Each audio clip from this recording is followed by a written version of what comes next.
معمارینه تقدیم می کند. I'm an architect who loves what I do. My name is Berkás, and I'm sitting in the studio in Santa Barbara after enjoying a walk to the office this morning, looking at nature. I stopped in our garden and found this wonderful succulent, a succulent that looked like a village and something that I could make into a building. And many times as I walk or ride my bike, I look at the nature around me and think about what can I do with that to make something beautiful for people to enjoy. I wrote a book once called Walking with the Eye, Architects, Artists, Parallels and Connections, the ability to really make things from what we see.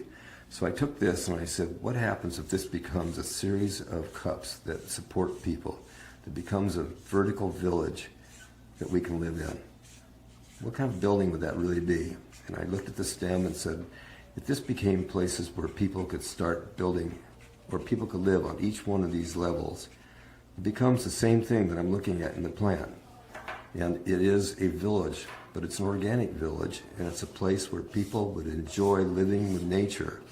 And the color of this plant is also something that was capturing me as I watched it and looked at it in the garden. It's going to go back to the garden. Being a succulent, it can be replaced and replanted. But it is a form that, in my mind, is something that would be wonderful to live in. And that's part of being an architect, continuing to exercise the mind and look at places to live and places to work and places that would become wonderful pieces of architecture based on what we see as we walk in the nature of place.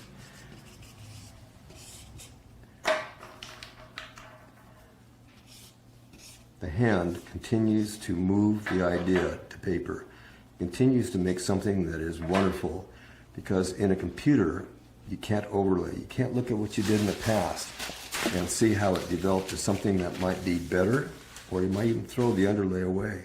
But it's something that architects always should look at. Look at the past, look what you've done, see how it starts developing into new ideas, see how the shadow forms start working in the shape and making the elements really become powerful pieces of architecture.